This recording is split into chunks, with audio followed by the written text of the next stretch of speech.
Hello, welcome. It's finally October and I thought it was a very fitting time to talk to you about sleep paralysis, seeing as a lot of you wanted me to expand on it after I made my video about lucid dreaming. Sleep paralysis has got to be one of the most mysterious natural phenomenons that a human being can experience. It's absolutely crazy. As it is the spooky season, I figured this is a great time to do it. I've only started experiencing sleep paralysis 3 years ago. So I'm going to be explaining a little bit about what it is, what it feels like, a little bit into the science behind it, just for those of you out there who maybe have just started experiencing it and you're really scared, because it's very easy to start going down a spiral of believing that it's like connected to the supernatural. It's really scary. A lot of people think it has to do with like demons and witchcraft. There is a scientific explanation to why this happens in our brain, so please don't worry, please don't let it scare you. You're in absolutely no danger whatsoever. And then of course I'll be delving a bit into my experiences from it. So first off, what is sleep paralysis? I feel like when people talk about sleep paralysis, we're quite familiar with the image of like the person laying in the bed and there's like a demon or some kind of gargoyle creature like sitting on their chest and like staring at them. But I actually haven't experienced anything sitting on my chest. I've only felt the chest thing once. The most simple way of explaining it is basically you wake up from sleep. It's basically where your body's asleep but your brain is alert, and because your body is kind of half asleep and your brain's kind of still half asleep, it unfortunately results in you having hallucinations and, you know, hearing and seeing things that aren't there. But because you're very much aware that you're like in your bed, it's very hard to differentiate between if it's a dream or if it's really happening, which is why it's so terrifying. Your whole body is completely shut off, cannot move a muscle, but you can sort of like look around and use your eyes. I'll explain more about how that works later on. It can last anywhere from 20 seconds to a couple of minutes. You can't pull yourself out of it. You usually just have to let it pass. It's pretty much almost impossible to wake up from sleep paralysis, but I have found a way, and I'm going to be explaining a bit more about that towards the end of the video. But probably the most scary and mysterious thing about sleep paralysis is it always comes with an overwhelming sense of presence in the room. Okay, so now I'm going to go a little bit into what it feels like. I feel like a lot of people think that you like literally wake up, like you're fully awake and you can't move. It's not quite like that. At least from what I've experienced, it's almost like you're waking up from being tranquilized, so you're still kind of very sort of sleepy, and a lot of the time you can't actually open your eyes fully. Like usually my eyes are kind of like half open, so I can kind of like I can see like quite clearly where things are in my room, and I can see things very clearly, but it's all kind of a little bit fuzzy because my eyes are just slightly closed a little bit. You just can't move, so it kind of just feels like you've been tranquilized. I've never been tranquilized, obviously. I've never been given like put to sleep, but that's literally all I can describe it as. It really does feel like you're stuck between sleep and awake, so you kind of understand that you're in like a dreamy kind of state, but also everything seems and sounds so real that it's really hard to know for sure. Which sounds silly, but it really is. So usually for me, when it starts, I'll kind of have this like moment of kind of wakefulness, like waking up. Usually how it starts is I'll start to hear rustling around the room. It almost always starts with like hearing something, like something will rustle or something will move across the floor, or like there'll be footsteps. And in that moment, I know that it's starting, and I'm like, oh my god, here we go. Screw this, like I just do not want it to be happening, but I know that it's going to have to happen. Then I feel like as your brain starts to run away with yourself, it can kind of get worse sometimes. Like they say never to open your eyes and try not to look around because you will start to see things that aren't there. But I've even like tried to keep my eyes closed and I still feel things and hear things. I've had things grab me. Quite often it's like a feeling that someone's in bed next to you and you can feel like a pressure against you as if someone's leaning on me. At least this is my experience. Like I always feel like someone's like leaning on me or like nudging me or like just moving around in my bed. Like I can feel my bed like moving. I can feel the covers like going on and off me, which is why it's so confusing, because it's like, okay, feeling something on your body is one thing, but feeling like covers moving is like a whole different sensation. That it's really weird that your brain can genuinely do that and make something feel so real. And even like you hear the sound of the covers moving as they're moving across you, or like, it's just very, very weird.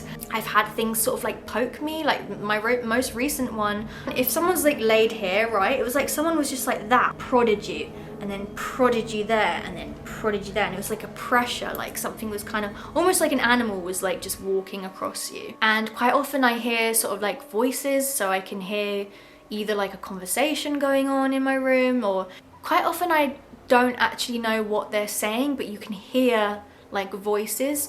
I've only had one instance where something actually said something to me, which was the first time it ever happened, which I'll explain in a minute what happened, but that was really disturbing. Most of the time I try not to look because I don't want to see anything that's gonna like just be really disturbing, but still I end up hearing and feeling things kind of just as bad. I've tried waking myself up by just trying to literally like get up. It's impossible. It genuinely feels like you are being held down every point of your body and just pushed, and like you're trying to resist it and get up, and it's like so exhausting. Like it feels as though you are actually trying like really hard to like pull yourself out of sleep.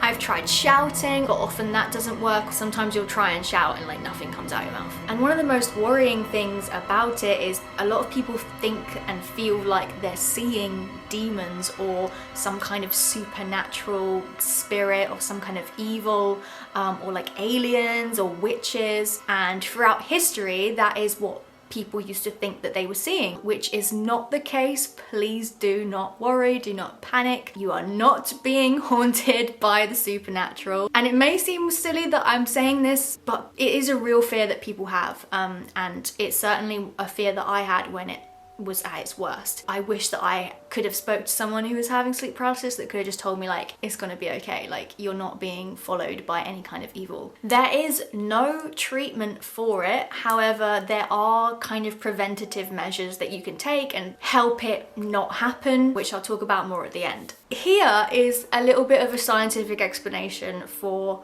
why it happens. It's been concluded that it happens when your brain is going in and out of REM sleep. So REM sleep, it stands for rapid eye movement, and it's the stage of sleep where dreaming occurs. Apparently it's also the stage of sleep where you gain the most like rejuvenation and energy. It's a very important stage of sleep, and it's where your brain is the most active. Your brain also sends a signal to your spinal cord to basically shut off all your muscles so that you don't start acting out your dreams. It basically just paralyzes your body. All that can move is your eyes. That's why it's called rapid eye movement. And it's thought that when you are going from REM sleep to waking, your brain basically malfunctions and you kind of just get stuck in the middle. And this can happen when waking up, or it can happen when falling asleep. The reason that it's so scary is because the part of your brain that processes fear, which is called the amygdala,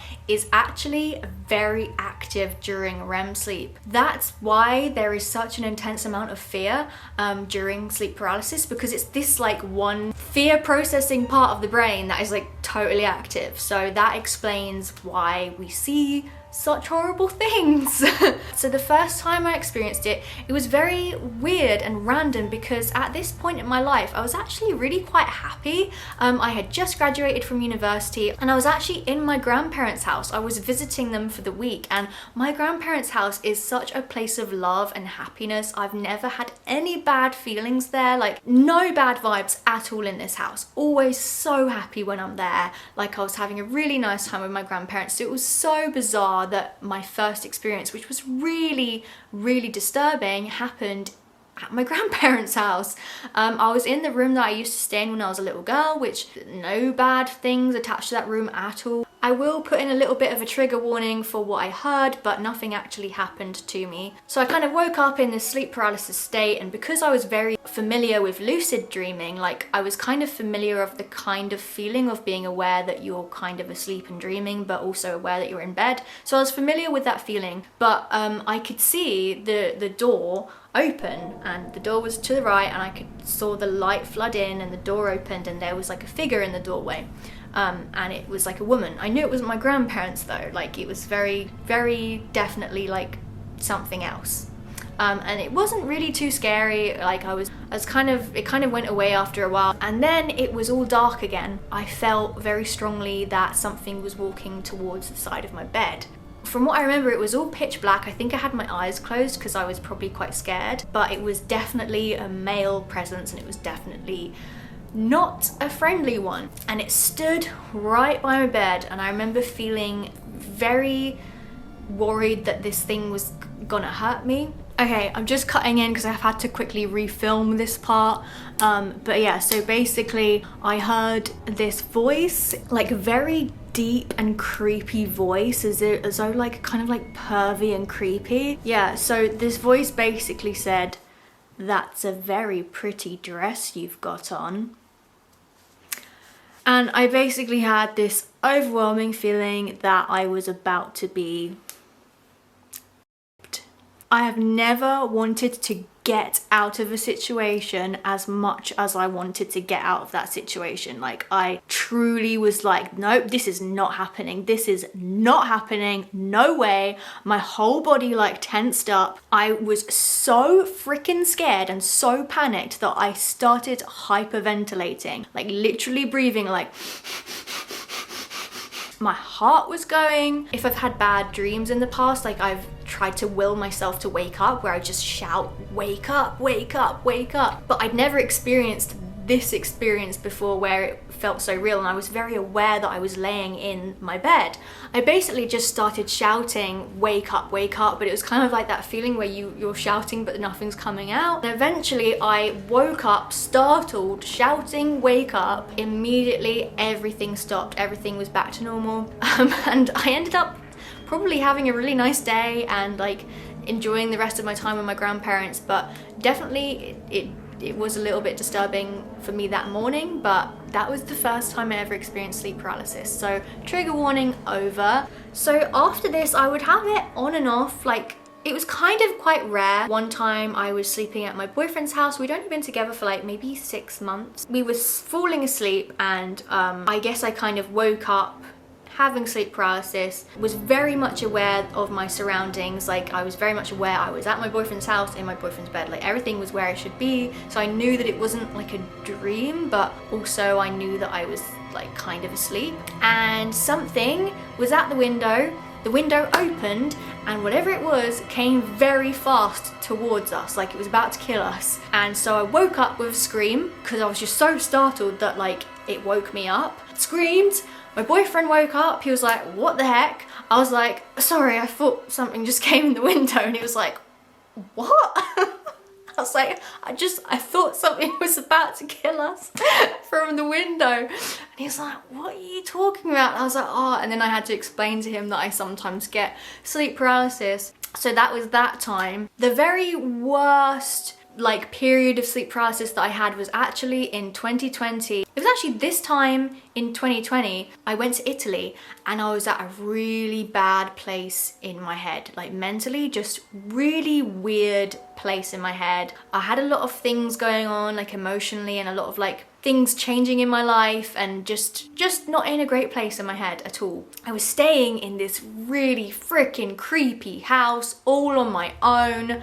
Anyway, I'm not going to go into this story because I'm gonna leave it for another video if you guys really want to see it. But I was having it like every night, and it was like multiple times a night for over the period of a couple of days, I think. But it ended up in me having the most pleasant and lovely experience that I've ever had. So that was the one where I felt like it felt kind of spiritual, but again, I'm up for interpretation. But yeah, but that was the worst it ever got. If you've made it to this part of the video, comment a Halloween related emoji in the description. So the last experience I'm going to talk to you about, which was also one of the scariest ones, it was back in my old room, so this was last year. It was morning, so my bedroom had like filled with light, and like I used to have this mirror opposite to kind of to the side of my bed. So I was on my side and I'd kind of like woken up, like I knew it was morning, but I was also kind of like in this drowsy state. Basically, I saw in the mirror, I saw my boyfriend Lewis by the doorway. And I was like, oh my God, Lewis is here. And I was like, okay, clearly I'm having sleep paralysis right now, but it's okay. Lewis is here. He's gonna wake me up any minute. It was clearly him. Like I could see his height, his hair, like he was wearing a top that I recognized. He was wearing a hat that he used to wear a lot. And then he kind of like shuffled from the doorway, like to my dresser, almost like he was kind of hiding. So he kind of like went like this behind my dresser where I could still see him. And I was like, oh my God, he's hiding. He's gonna sneak up on me and wake me up like any minute. Anyway, so then his eyes started glowing. So his eyes started glowing white. So he was like behind this dresser and his eyes were like glowing. I was like, okay, that's not Lewis. What on earth is that? Okay, if that's not Lewis, there is something in my room right now. I was so scared that I woke myself up screaming. The moments after I'd woken up, I was still like, oh my God, there's something in my room, there's something in my room. Like, I need, like, you know, when you're just so scared. Clearly there wasn't. I quickly realized, oh, there's nothing in my room. It was just sleep paralysis. Shortly after, my mum and Pete came running across the hallway. They were like, what on earth has happened? Like, you like woken up screaming, which doesn't happen very often. Yeah, so I was just like, don't worry guys, it's just sleep paralysis. I'm really unsure why I have started to experience it. I thought at first that it was because I am now a back sleeper. I trained myself to sleep on my back when I was around 18. It was actually for cosmetic reasons. It was basically to avoid sleep wrinkles, and like it's better for your bust as well. It's actually like beneficial for your body in a lot of ways to sleep on your back. So people do think that it happens more when you're sleeping on your back, but actually I have had it happen when I was sleeping on my side and even on my front. So the one recently where I had something like poking my back through the covers, I was actually asleep on my front and my head was like to the side, and like I could start to hear stuff moving, and I was like, oh my God, I'm having sleep paralysis.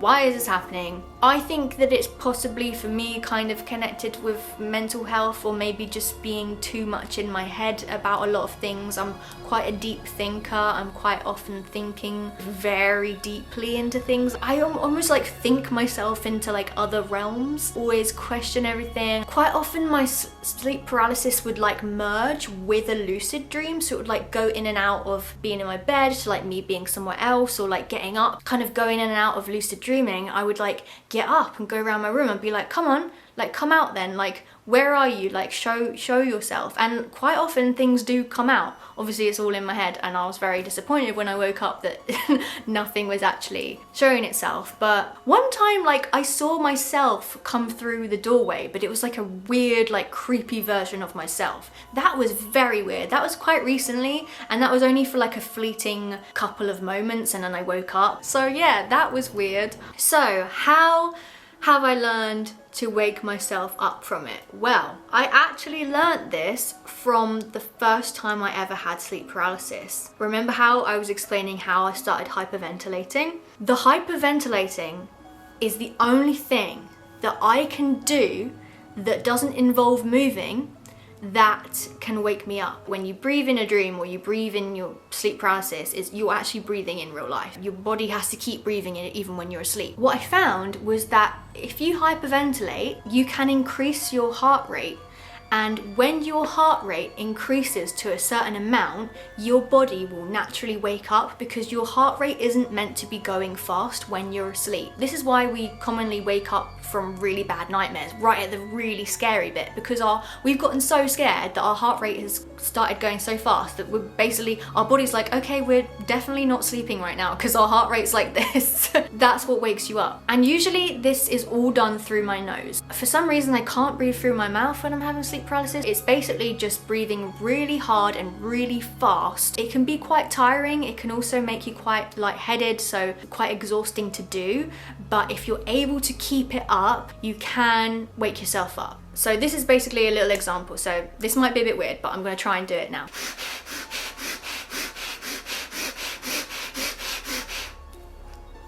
And that's it. And you're basically going to keep this up until you wake up. But also the good thing about doing this breathing usually wakes up Lewis. So he will usually wake up and then wake me up, because he now knows that whenever I'm breathing like that, it means that I'm trying to wake up. So yeah, I found that breathing is the only thing that can help wake me up. Ways that you can decrease the chances of yourself having it: avoiding alcohol or caffeine or drugs before sleep. Also trying to regulate your sleep cycle. So if you give yourself a set bedtime and a set wake up time and you get your sleep schedule back on track, can usually help decrease the chances of it happening. You can try not sleeping on your back so much, but like I said, I still have experienced it sleeping on my side. Also making sure that it's very dark when you're sleeping, and maybe even trying earplugs, because sometimes when you hear things that are actually, so you know how your room sometimes makes noises, like the house sometimes creaks or something, like that can manifest itself into like something else in your paralysis state. So earplugs, and also like making sure that it's completely dark, completely black, will stop you from sort of seeing things. Some of the rookie errors that I have had is basically when there's too much light in the room, I start seeing stuff because there's so much light, I can see everything. So that was my experience with sleep paralysis. Please let me know if you have any questions. I will answer them in a future video. Make sure to check out my Etsy shop if you want to get your hands on my lip balm that I've created. I also have Instagram, I also have Patreon, so check the descriptions for all my socials. Thank you so much for watching, and I'll see you in the next one. Bye. Mwah.